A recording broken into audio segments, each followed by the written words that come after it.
para sa lahat ng nanindigan sa katotohanan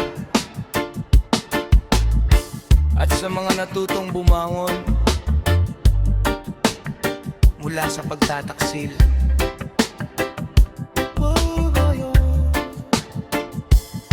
Noong una'y akala ko tapat ang iyong salita, ngunit puro kasinungalingan ang iyong ipinakita.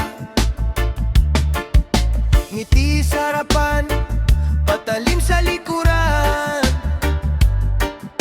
unti-unti mong winasak ang aming samahan. Tiwala'y ibinigay ng buong katapatan, ngunit sinuklian mo ng kalapastangan lahat ng pangakong akala ko'y totoo. Naglaho na parang usok sa hangin.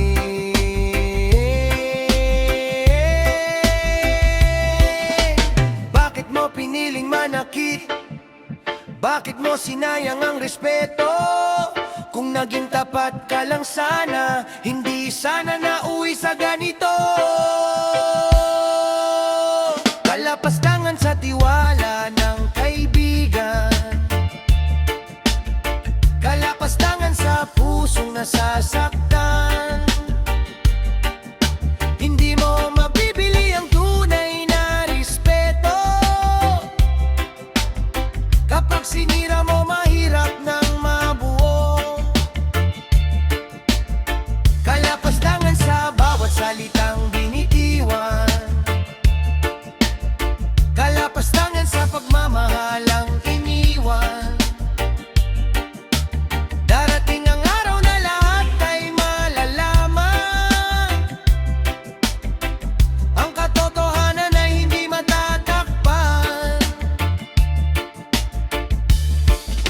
Akala mo walang makakakita, ngunit ang panahon nang siyang saksi.